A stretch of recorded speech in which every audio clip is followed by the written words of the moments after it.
Well, a very good evening to you and welcome to your weekly brief. My name is Edith Kimani and I will be taking you through the show.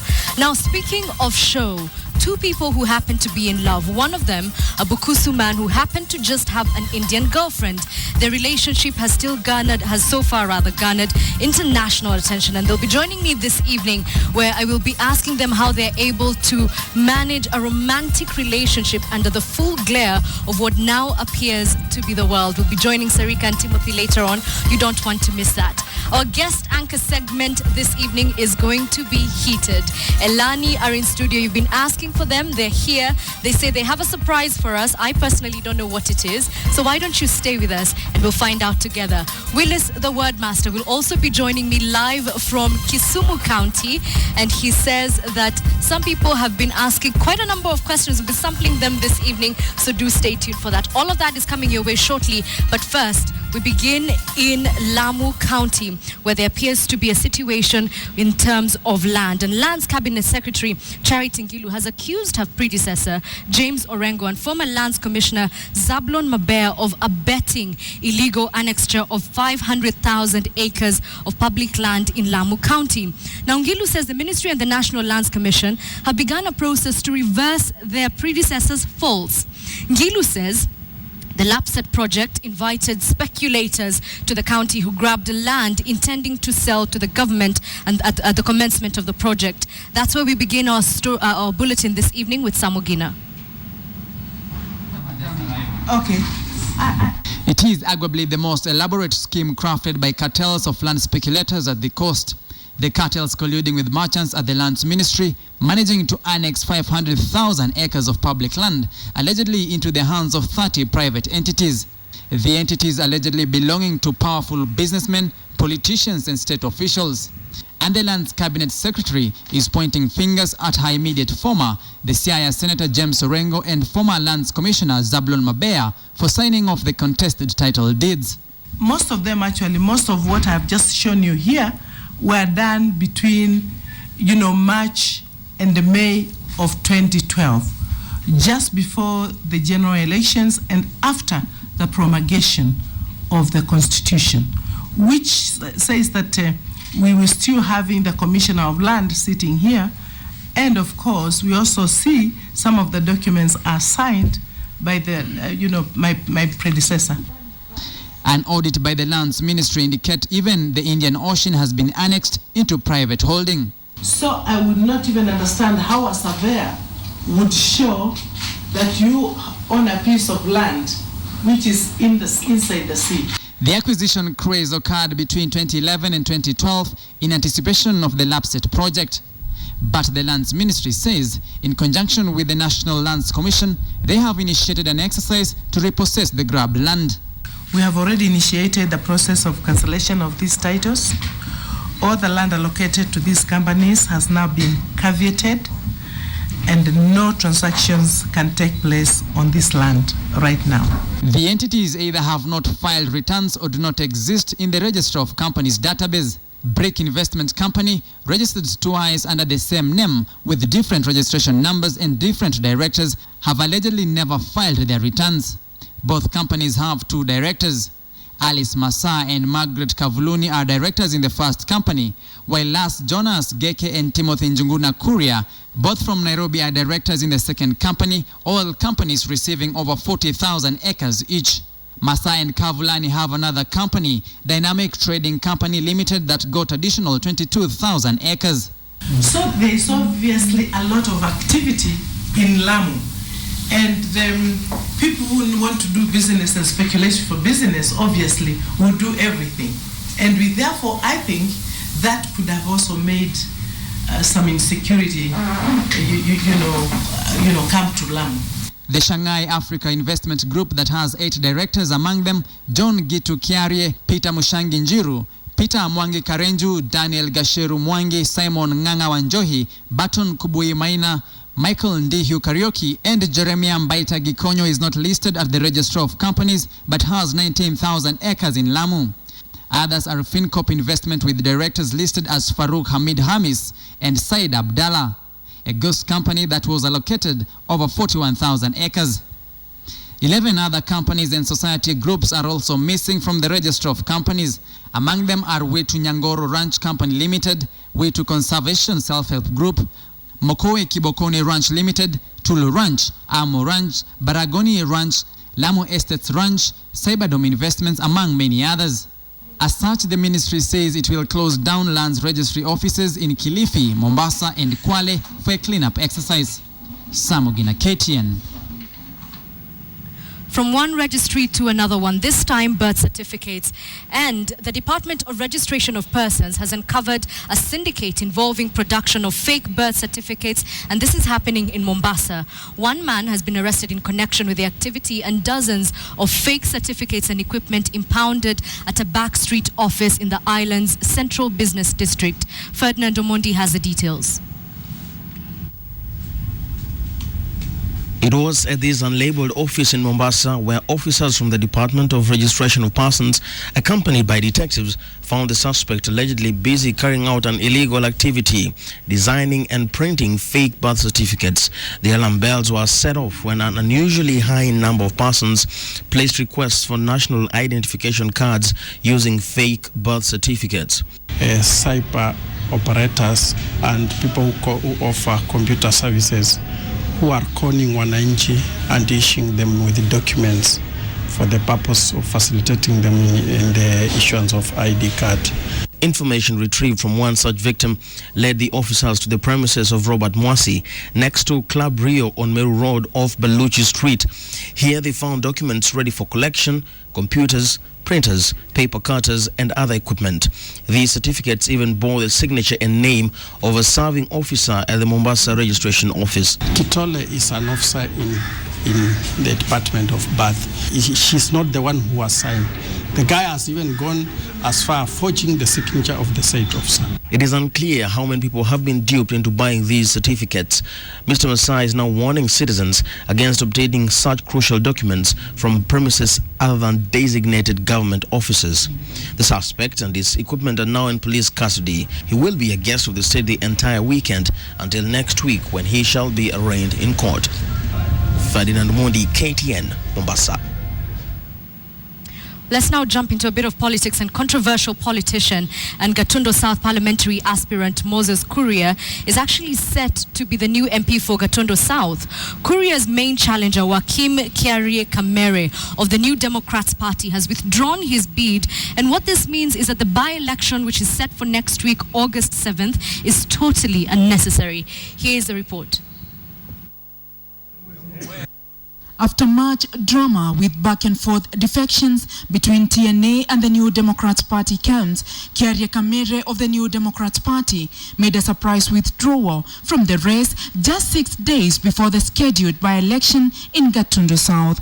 Gatundu South constituency is the home of our beloved President Uhuru Kenyatta. I do not wish to be the cause or be associated with political divisions and unnecessary tensions in the President's backyard. The man who has up to now been considered President Uhuru Kenyatta's preferred choice for Gatundu South, Moses Kuria, effectively goes unopposed as the new Gatundu South MP. Kuria has been one of the fiercest defenders of the president since the electioneering period ahead of the 2013 elections.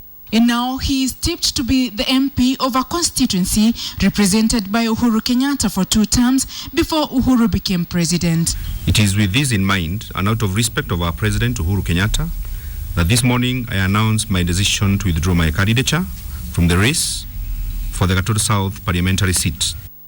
The Gatundu South seat was left vacant after the demise of the MP Ngugi Nyumu in May.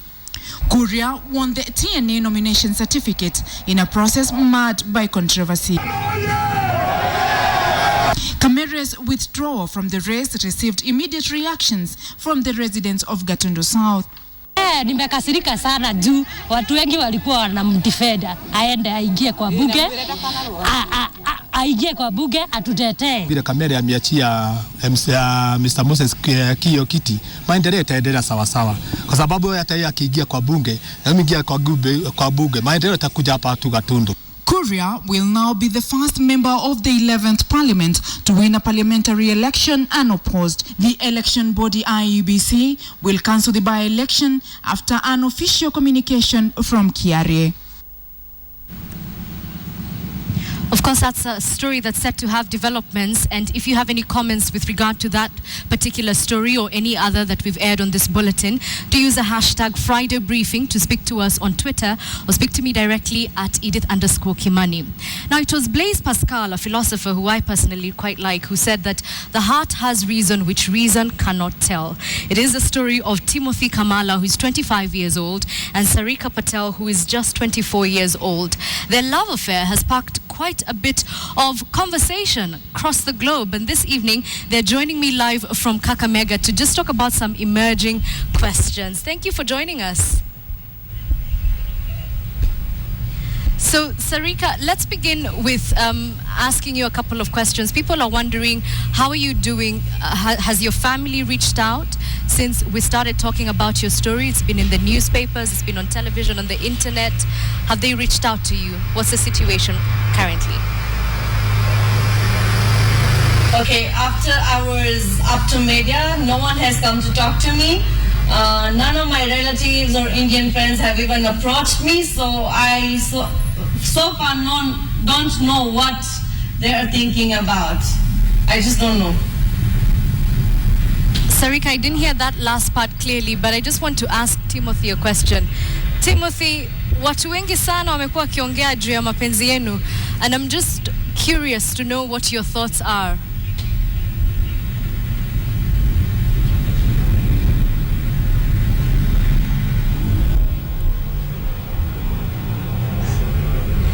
Timothy, were you able to hear me, or do I repeat the question? Yeah, repeat. I repeat the question. I was saying a lot of people are talking about your relationship. How are you able to keep it private, especially where you are? I'm sure sasa kuna watu wengi sana wanawafahamu mkitembea kwa streets, wanawaita. How are you able to go back to what you were before? Yeah, inabidi ufanye vile iko tu kwa sababu tayari tushapatikana kwa situation kama hiyo. Haya, Timothy, mtu wa maneno machache. So, Sarika, let's get back to you. A lot of people have said that this relationship of yours is controversial simply because it's an interracial relationship. What do you think of that? Okay, for me, I just don't think it's something normal to me, because I've never been into culture and religion and all that. I don't believe in all that. I mean, just love is love. I cannot divide it, or I cannot departure it because of religion or culture and all that. So. Okay, I like that. Love is love. So, Timothy, watu ambao wanasema hii mapenzi yenu haitaenda mahali ati kwa sababu wewe hauna pesa kama vile Sarika kuna pesa, unawaambia vipi? Kawaida maisha wewe mwenyewe ndio unayatafuta. Sio lazima ati uwe na pesa. Pesa mtu ndiye anatafuta. Na wewe unataka maisha pole pole na ukafika mahali unataka. Na Timothy, tumesikia juzi tu watu wa familia yako wanasema wataitisha familia ya Sarika dowry. So how is that process going? Hiyo maneno imeendelea wapi? Imefika wapi? Yeah, kawaida watu huongea kwa sababu story ikitokea utasikia maneno mengi, lakini kwangu mimi sihitaji mali yote kutoka kwa Hindi. Kitu nataka only love, na nimepata kutoka kwa Sarika. Lakini mambo na pesa, mwenye anadai pesa shida yake. Mimi kitu ya maana nimepata ni mpenzi. Aya, maneno ya pesa umesema utaki. So Sarika, I mean, money, we can't ignore the economic difference that exists between you and Timothy. So are you planning to stay with him forever, or will you at any one point go back to your parents for financial assistance? How are you planning to live out the rest of your life?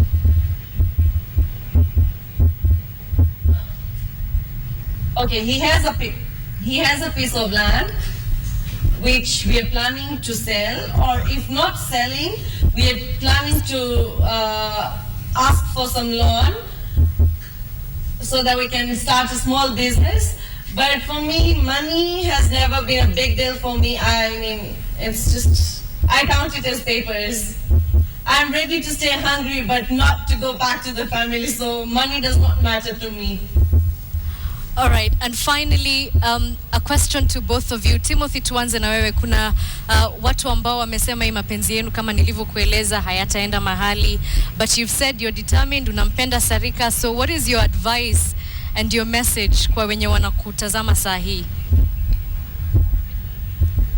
Yeah, kwa watu kawaida, kitu kama kiko jaribu. Usijaribu kukufia kwa njia. Jaribu kisha uangalia unaipeleka mpaka wapi. Kwa sababu huwezi angalia tu maisha yako unasema siwezi. Kila kitu kwa hii dunia ni kujaribu. Huwezi kataa tu kwa njia na unasema imeisha hivyo.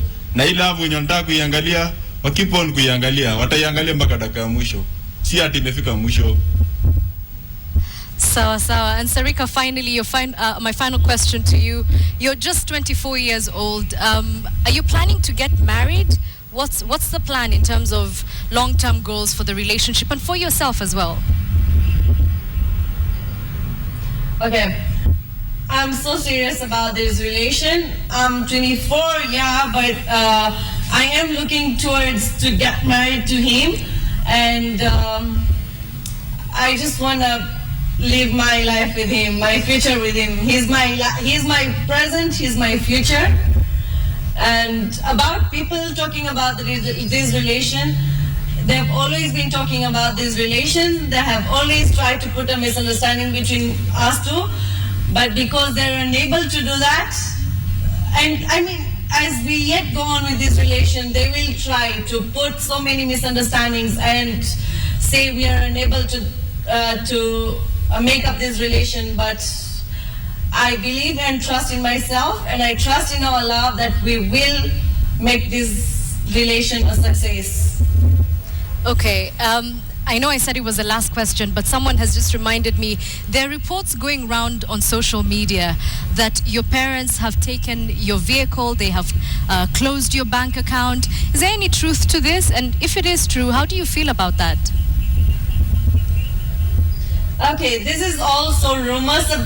I mean, I have never had a personal car. We've always had a family car. And about my bank account, I seriously did not have any bank account on my name. I mean, whatever I needed, I went to my parents and told them, Dad, I need this, Mom, I need this, but I never had my personal account. All right. Thank you very much to both of you for joining us. Very warm words coming from both Timothy and Sarika. Thank you for making it on Friday Briefing this evening. And of course, if you want to continue talking about them or hearing about them, the hashtag continues to be my bukusu darling, of course, now under the bigger hashtag of Friday Briefing. Let's move on to county affairs now, and it's some controversy. The Governor's Council is now demanding a referendum to change the constitution, and this is what they want. They want to ensure the counties get what they are calling their fair share of national revenue. The governors have been angered by this financial year's share of 226 billion for counties, which they say has been calculated based on the wrong formula. And here's KTN's associate editor Noah Otieno with the full report.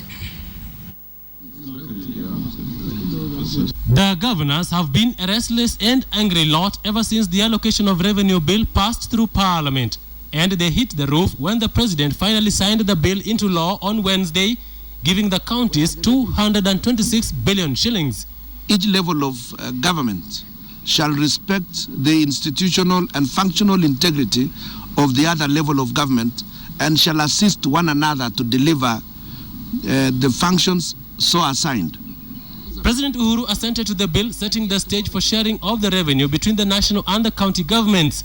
But the governors say the battle they have had with the national executive to have the revenue share revised has been ignored. Now they say they won't take it anymore. We have therefore decided that we shall proceed with a program to get Kenyans to approve through a referendum. In the recent past, the opposition coalition code has cleverly taken up the matter of county funding and devolution wrangles, winning the hearts of the governors who feel frustrated by the national government. They have assigned 180 billion to the national government to continue doing the same functions we are doing. The issue of the establishment of county government boards has also already seen the governors go to court to challenge the law, saying they cannot allow senators to be bosses over governors on matters of development projects. Now, KTN Friday Briefing. Elani already in studio. We'll be getting to them shortly. But first, the Supreme Court will make a ruling to decide before September 29th on the direction Kenya will take on digital broadcast migration. Now, day 3 of the hearing saw Senior Counsel Paul Mwite tell the Supreme Court judges that the Court of Appeal was convinced that the then Communications Commission of Kenya, now CAK, was not authorized to issue digital broadcast frequencies under Article 34 of the Constitution. But CCK's lawyer, Kilonzo Mwambua, defended the Commission's orders to have the 3 leading mainstream television stations apply for fresh licenses. Our senior reporter, Patrick Amimo, has more.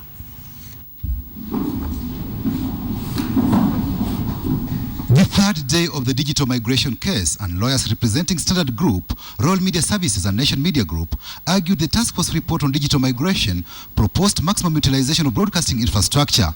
The state broadcaster KBC was to find a separate company for signal distribution, while existing broadcasters were promised an independent company to distribute their content. The lawyer said the decision by the government to issue digital signal distributor licenses to 2 foreign firms that had not made 30% local equity was suspect. The real reason for denying us a BSD license, the reason for granting a BSD license only to the government-controlled KBC and to a foreign company is to control us. There was a deliberate scheme, strategy, mupango, jama, to give BSD licenses only to a foreign company, which is amendable to being manipulated. They argued Signet violated intellectual property rights by airing content from KTN, NTV and Citizen, yet the company had not been licensed by December 2012. Signet is not licensed as of 3rd of December to carry signal distributors. How then can we say that this process has been implemented with, in faithful compliance with the ICT policy and the task force report? It was not. There cannot be said to be violation of intellectual property where there is express written consent for carriage of that content by Signet. The court held that KTN, NTV and Citizen have legitimate expectation for digital distribution license after the then Information Permanent Secretary Bitange Ndemo promised the 3 media houses would be given the license without going through the tendering and procurement process after investing heavily in infrastructure. Lawyers representing Media Owners Association argue that the then Communication Commission of Kenya was not mandated to issue frequencies. They argue that under Article 34 of the Constitution, it envisaged formation of an independent broadcasting regulatory authority to perform that role. Court of Appeal did not order CCK to grant us BSD license. The Court of Appeal did not direct that entity which it found was a nullity to give us a license. The Court of Appeal said, go and constitute an entity. It is not about the procedures. It is autonomy in terms of its constitution and the regulatory processes that it undertakes. You cannot divorce the two. The Constitution did not envisage a void, and there cannot be a void at any one time. The Consumer Federation of Kenya pleaded with the Supreme Court to extend the deadline for digital migration and urged the government to consider dishing out free set-top boxes to majority Kenyans who cannot afford the high cost of the gadgets. Patrick Amimo, KTN. A 36-year-old man who was a sole survivor in a Quarry tragedy that killed 7 people is now finding life almost impossible. He's grounded by disease, unable to go to work or afford medicine. And as KTN's Karen Derry reports, the reaction of his family to his plight has shocked him. It is here in Chaka, Kieni constituency in Nyeri that we find 36-year-old Peter Gitonga Ndegwa. He cuts out a desolate figure, seemingly lost in thought. It takes us just moments to realize that Gitonga is in pain, a pain that he tries to hide as he recalls the unfortunate events that befell him on one Monday in September 2012. Gitonga, then aged 34, reported for his mining job at the Kiganjo Quarry in Nyeri. He and other miners were soon caught in the center of a tragedy as rocks started crumbling all around them. When it was all over, 7 miners lay dead. Gitonga was the sole survivor. Sasa ilikuwa Monday, tukaenda tu kwa kazi kamili. Sasa ndio nini, tulienda kama saa ine tuseme saa ine ndio tulipatwa na hiyo ajali. So bad were his injuries that he was hospitalized at the Nyeri Provincial General Hospital for 4 months. 4 months of pain and agony. Having lost his job and being an orphan with a mentally handicapped sibling, Gitonga could no longer stay in hospital. His wounds were far from healed, yet he had to leave the hospital. His condition has since worsened. Sasa ikipigwa operation yakatoa tu mifupa, tulikuwa tunaosea ndani, ndio ni mguu ikakuwa hivyo. We are told maggots dwell in his wounds on his lower limbs. A neighbor pointed out a chicken that was feeding on the maggots on his mattress that had been aired out. Tukakuta kuna mashimu mawili, nikamuuliza hii shimu ni ya nini? Kasema ni daktari alimweka. Hiyo kuangalia shimu ndani imejaa wadudu. Hiyo ndio jambo moja linistua. Ile mashafu ile natoka huko ndani inamwagika inaenda chini ya mattress. Kuangalia chini ya mattress wadudu tena najaa. Occasionally, Daniel Ndumia visits Gitonga and brings him food. We find Ndumia preparing some tea for Gitonga, and though not well off, he tells us that he has taken it upon himself to help out where he can. Nikienda kwa hosi akaona maisha imemgaukia, akaona aende. Life has been a constant battle for Gitonga, who often goes without food or medicine that he badly needs. He lives in this wooden shack that costs him 500 shillings a month, an amount paid out by Ndumia. The shack for a long time did not even have a door until recently. He says he has not yet lost hope for a better life.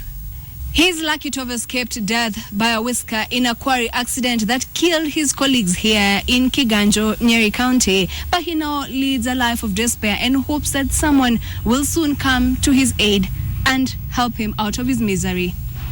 Carol Nderi, KTN, Chaka, Nyeri. Usinilenge, juu siku moja nitakulenga pia.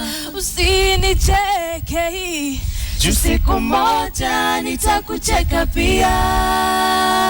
Bobea, bobea, bobea, bobea, ngojea nitabobea pia. Uwe bobea, bobea, bobea, bobea, ngojea nitabobea pia.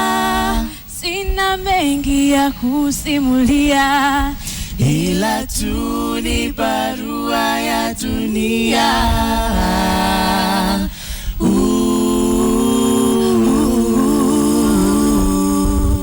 Wow, absolutely unbelievable. The a cappella voices only of Elani. I'm talking about Wamboi, Brian, and Maureen.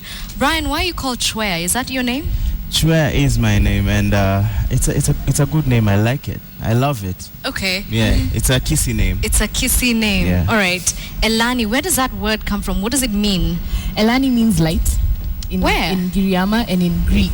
We found out about the Greek one like 4 months after we picked the name. So yeah, it means light, and we picked it because honestly, we really just did want to be inspirational to the people who came after us, because we noticed it's more and more as the years went by that people didn't have a Kenyan musical icon to look up to, and we hoped to be that. So the word we found was light to embody that. So and also we're in pursuit of our own light, you know? Yes. Oh, okay. So I quite like that. We're in pursuit of our own light. Yeah. Wamboi, you're so stiff. Is it because you're behind the table? Yeah, man, I got it. We're in news mode. You're in news mode. She's too excited. She can't wait to read the news. It's like 5 minutes of news anchoring. You need to own it. Okay, you will own it shortly. But one thing you definitely own is your voice. And I mean, you guys sound very beautiful. I'm just wondering, how do you make sure that you have a sustainable, good singing voice all the days of your life? Well, we started back in 2008, so this is 6 years of practice. It's not that we woke up like I was thinking that was all natural. 6 years of practice. Rehearsal, and more rehearsal. Yes. Okay. Yes, it took a lot of work to get to where we are. And in the beginning, really, we weren't all that, in my opinion. No, we're bad for your- singers. No, let's be real. You guys speak for yourselves, man. You were not You good were a bad singers. singer. You were a bad singer. I was an okay singer. No, we know who was a bad singer here. Okay, so let's just, it's been decided that you were not nearly as good as you think you are we today. really weren't. No. We really Okay, weren't. No, we're and close. it's taken a lot of hard work, as you're saying, Yeah. and looking up to people. Yes. But unfortunately, every time I Google your name or I talk about you guys, people are constantly comparing Maureen and Wamboi. Brian, I don't know how you feel about this, but the women are also constantly talking about you and saying, oh yeah, he's so hot. Does this upset you, or is it part of the business? No, how can it upset me? We are two different individuals. Come on, look at us. We're very different, and we are lucky enough to have to be different individuals, yet we share the same vision, mission, and purpose. So Yeah. that's really cool. Having that already in itself is magical, and really to come down and go like, yo, Maureen, anybody got time for you, girl? You know, it's life is this short, and we're hoping to make the most of it. So stuff like comparing each other and saying, no, you can't wear this dress, I look better in pink, you look better in black, we waste time. Okay. We don't have time for that. Brian, Yeah. I'll get to you in just a second. Sure. But Maureen, I want to find out how you feel about the sexualization of women in the music industry, because it would appear that every time a girl comes out with a hit song, she has to be a particular way, or else she's not received a certain way. How do you feel about that? The thing that bothers me the most is not so much the fact that women are sexualized as much as the fact that people now think that that's okay. Okay. It's ridiculous to me that it's the norm. Yeah, I watched something on the internet just a few days ago where they compared, like if these things that are happening to women were happening to men, how would it awkward be? that would be. And honestly, it really opened my eyes to see the fact that thankfully there are people who have noticed this trend and realized that that's really not the way to go. But I think what we've managed to do at least is to talk to people, because we do bring it up from time to time. This is not the first time we're talking about sexualization of women, because it's such a petty thing here.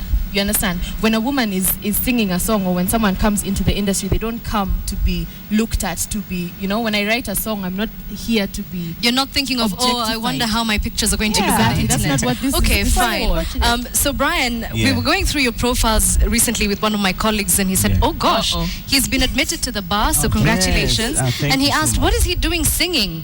Do you get asked that a lot? I mean, you have studied to become a lawyer, you are now qualified. Yeah. What's making you stay in music? I think I haven't yet achieved what I want to do with music yet. So I'm on that journey. Law school was a passion of mine, and I did that, but I have more passion for music, You have more passion but for still music. I'm practicing. I'm an Elani advocate. And services. Okay. So if anyone wants a lawyer, I'm here for free Speaking legal advice. of law, Yeah. because you guys are super smart, I created a quiz for you. Oh. Yeah. I only have 3 questions. So you have to decide who's going to be the first one to answer the first question. Okay. Anything to do with we can't decide after. You can decide after. Can we dibs on mathematics and science? There's no mathematics, there's no science. It's general knowledge. Because I think we've been misrepresenting ourselves. The business of news is not simply news reading. You have to know a lot of information. All right. The first question to you, Mbwe. Oh, there we go. For which of the following disciplines is a Nobel Prize awarded? Is it physics and chemistry? Is it physiology and medicine? Is it literature, peace and economics? Or is it all of the above? Can you read the choices again? Physics and chemistry, physiology or medicine, literature, peace and economics, or all of the above? I'm trying to see all the guys that have actually won the award, and my opinion, it touches on all the subjects. Also, I'll pick all of the above. I like that. You're right. It's all of the above. Hey. Yeah. Okay. Brian, it's your turn. Oh, it's not ladies first? I said. Yeah. Okay. Yeah. No, go ahead. This is a bit out of your field, yeah? Entomology is a science that studies. Entomology is insects. Okay. Entomology. You don't even need the choices. You didn't even need the choices, but he's absolutely right. It's a branch of zoology. And finally, for you, my dear Maureen, this one everyone should know. When was the first president of Kenya born? Jomo Kenyatta. I give you liquor. You're not allowed to consult. No, we are though. Just a clue. Yeah, Okay. give me a clue. The year we we were born. Mm-hmm. And then Geuza the first two. What does that Makes even mean? sense. 1889. 1818. Never. Yeah. You're a liar. It's correct. But is it? Yeah, but those were they too No, easy? she said the year we were born. Well, And I then know, the but first I'm two. just asking, were those questions too easy? The audience has to Oh, help you us just out. told everyone how because old we I are. feel. Oh, no. I'm 18, man. Okay, 18 or not, it's 18 time to like- read the to like story. that. And so, Maureen Kunga and Brian Cher will be reading the story. I'm You will excited. split it. You do not Camera have the works. luxury of using an auto cue. That's another twist we've thrown in today. Okay, But you're still going to be looking at camera 4. Make sure you 4. engage Camera your 4. audience, even though you're using your iPads and your physical scripts. Okay. Oh, this is a pretty nice looking Please Let's make do sure it. you also introduce yourselves. Oh, all right. One boy, since I'm reading, you introduce us. Oh no, you don't get introduced by somebody else. Well, we thought because we were singers. No. Okay. All right. So first of all, here's Elani reading a very interesting story about a lady in Garissa who managed to do something very exciting. According to a World Health Organization study conducted 3 years ago, the life expectancy of a female in Kenya stands at 59 years. Yet, a woman in Garissa has defied all the odds to see her 120th birthday. And as Wilkista Nyabo reports, her sons are also blazing through the years, with the eldest being 86 years old. That was good, huh?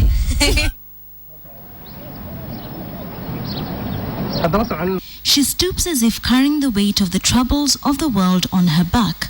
She has certainly seen a lot, both good and bad, in her lifetime.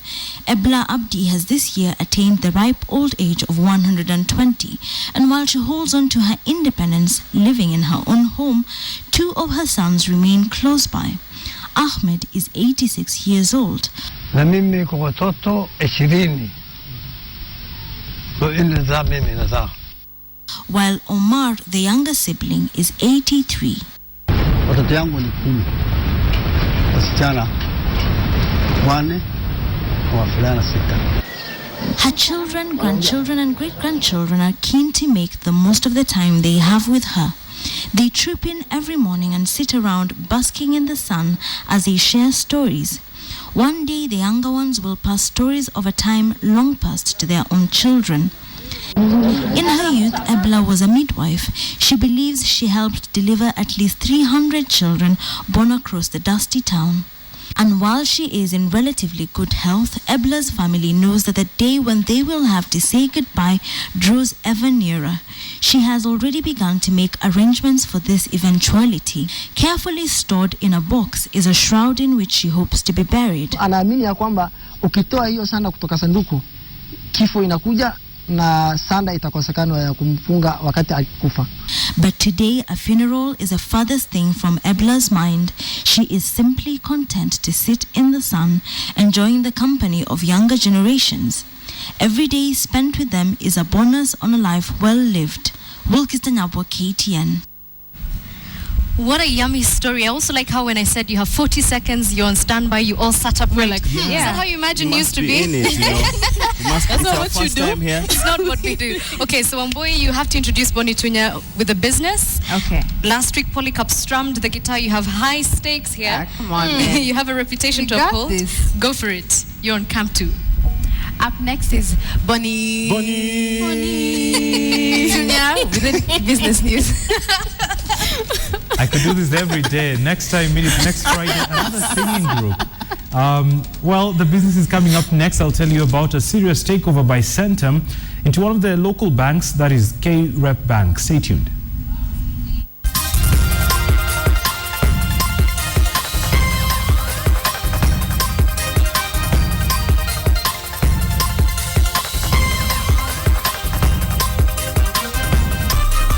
After Kengen in 2009, and the boss is hoping the listing will encourage more companies to tap the capital markets for long-term funding going forward.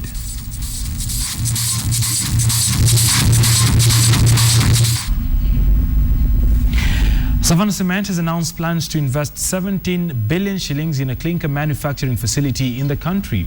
The cement manufacturer expects the plant to reduce its reliance on imported clinker and deliver finished cement products. The firm has already invested more than 8.7 billion to develop its cement manufacturing plant with a 1.5 million tons of annual production capacity. Here is KTN's Philip Kitani with more.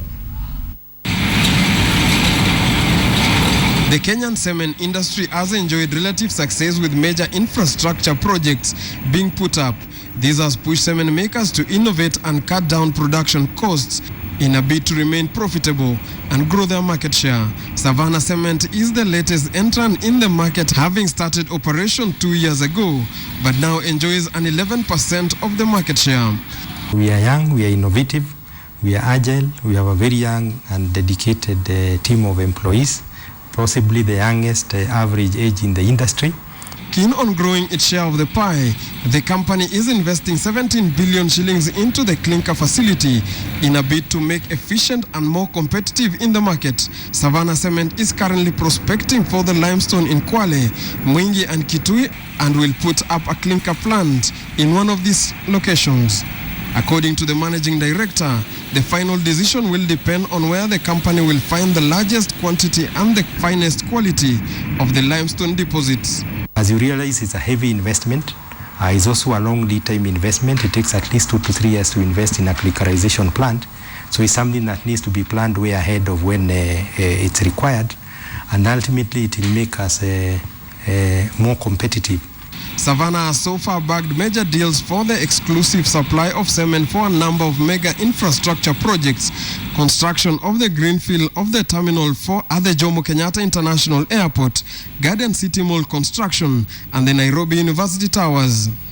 The company has also invested the latest manufacturing technology in the industry, being the only cement maker in Kenya employing the roller press technology, which the MD says has helped cut down on their energy consumption. This was part of the design process. If you're entering a new market, you must differentiate yourself from the existing players.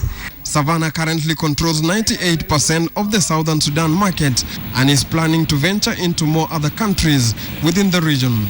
Philip Keitan, KTN Business. Now the next one is exciting. Investment firm Centum is eyeing a controlling stake in Kuria Bank as it seeks to enter the financial services market. Centum, which currently has a 1.5% stake in the bank, is planning to acquire 66% of the bank in a deal likely to be worth 2 billion shillings. Centum first brought into the bottom tier bank in 2004 and expects to complete the proposed acquisition within the next 4 months. The deal is at the moment subject to customary closing conditions and receipt of statutory and regulatory approvals from the Central Bank of Kenya and the Competition Authority of Kenya. Now, recently, Centum has been making strategic acquisitions as it plans to focus on 8 main industries, including real estate, agriculture, financial services sector, health, education, and FMCGs. The demand for convenience from the country's rising middle class is driving property developers to come up with mixed-use buildings in strategic locations that can provide everything from banks to retail outlets to food courts and entertainment spots, all under one roof. Now, the Highway Mall is hoping to strike gold from its location along the busy Uhuru Highway by attracting road-weary travelers tired of sitting through the endless Mombasa Road traffic. The 650 million shilling investment aims to cater for the Upper Hill industrial area, the suburbs along Mombasa Road and its environs.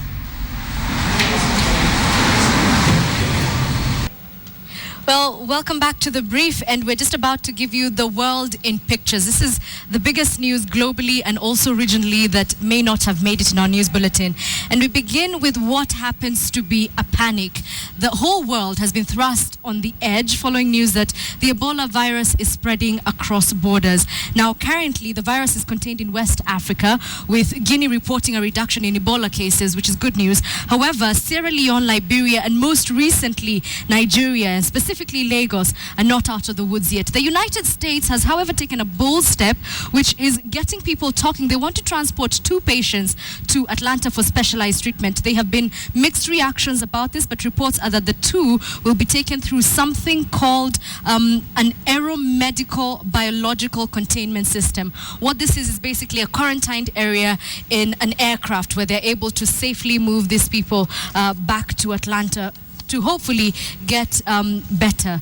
Now, everyone who gets Ebola does not pass away. They have said that currently with this particular outbreak, there has been a 45% success rate with treatment. So it could just be that the people who have been infected, their immunity is fighting back in a really strong way. The symptoms, this is important for everyone to know, they include the common flu, headaches, fever, nausea, diarrhea, but progress to abdominal pain and bleeding. Unfortunately, we're not able to see the pictures, but just to mention that Uganda, their constitutional court on Friday struck what was dubbed as a controversial anti-homosexual law on Friday, and the courts actually said that Uganda's parliament passed the bill without the required quorum to do so. And so that's what's happening around your globe. But now to language affairs. Word on the street this week. I asked people to say, or rather to tell me how you pronounce a word which means to do something while using your conscience. How do you think it's said? Is it conscientiously? Look at what they said. Conscientious. Conscientious. Consolacious.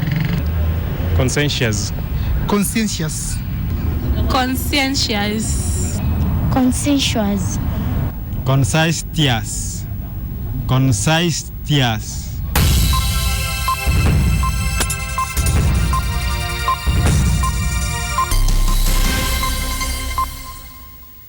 Conscientious, conscience, we've had all manner of things, but Willis, a word master, is now joining us live from Kisumu County to give us the proper way to pronounce this. Willis, how are you doing this evening? I'm doing good. How are you, Edith? We're very well in Nairobi. It's, as usual, a little bit cold, but we're doing well. So let's get straight to it. That word that has given people problems, what's the right way to say it, Willis? Edith, that word is pronounced as conscientious. Conscientious. Conscientious. Very tricky, and it reminds me of the national oaths of office, like the case of 2010 when state officers had to take new oaths. If you can remember, it became quite dramatic when they were reading the part that states that I will faithfully and conscientiously. So that word is very tricky. Conscientious. Conscientiously. Okay, well, now we know how to say it. Yes. And the second word today is, it means, you know, to have staying power. So, for example, KTN Friday Briefing has, is it longevity? What's the proper way to pronounce this word? We say longevity, not longevity, as some people sometimes mispronounce that word. Just like congestion, not congestion. So, longevity. Longevity and congestion, not congestion. Yes. All right. The second, the next word is actually a pair of words which sound the same, but I'm wondering if there's a difference in pronunciation. One of them which means to make a sound, so, and the second one which means a group of people, so a clique. Is it pronounced the same way, both of those words? No. We say click when you make that, the sound, that sharp sound. You say click, to click. But a small group of people, you say click with a long vowel sound e. Click. First one, click. Second one, click. There you are, Edith. Willis, I don't know why I'm not believing you today. Click. Click. Okay. A clique of people, not a clique of people. Okay, so a click is a sound, and then a clique, which I am still not sure about, is a group of There people. you are. All right. And then this one we had of a lot, especially in the run-up to the elections. Tyranny, tyranny, what is the proper way to say this word? Well, this is one of the English words, Edith, which, we really mispronounce this word in our, normal conversations or ordinary conversations. We should say T, not tyranny. It's tyranny. Just like we say tyrannical and tyrannize. But the person, Edith, we say so-and-so is a tyrant, not a tyrant. Very tricky words there. Okay, so that very tricky word is coming to us from Lavender Kemboy. Thank you very much for your question. I've run out of words, so what's the surprise word this evening? The surprise word, when we talk about that department, which runs the affairs of a given political party or a major organization, you may be hearing people talking of secretariat. Secretariat. We should not talk of secretariat. The word is correctly pronounced as secretariat. Tariat, not tariat. But many people find themselves saying secretariat. Secretariat. Willis, today I have very many question marks, but I will accept it because you are the word master and I appreciate your company this evening. Unfortunately, it's time to say good night. Good night, you too. All right, from Mind Your Language.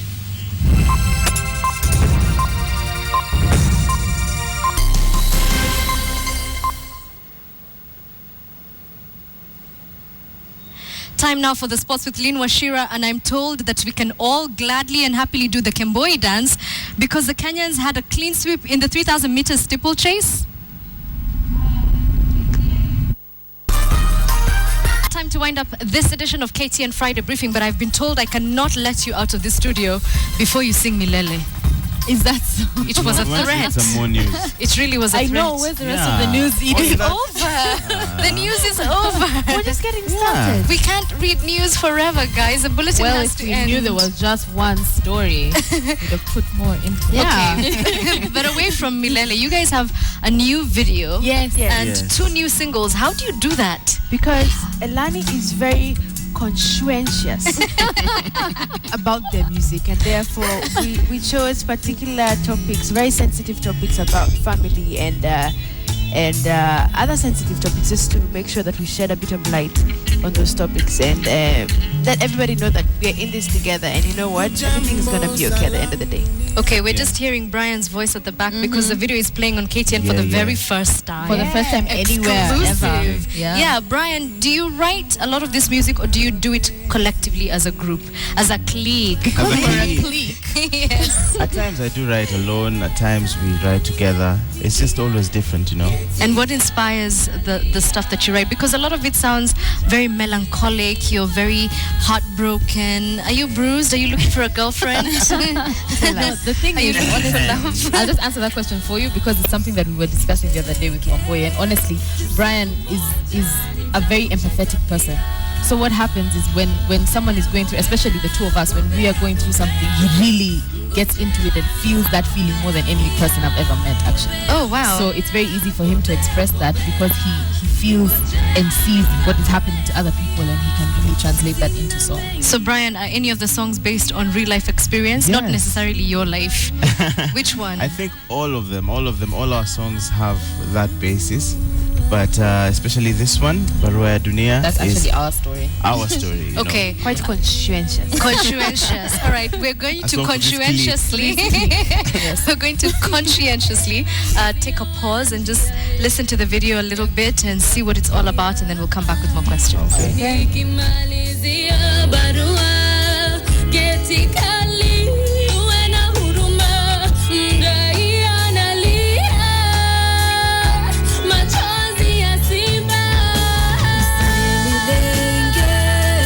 Siku moja nitakulenga pia, usinicheke.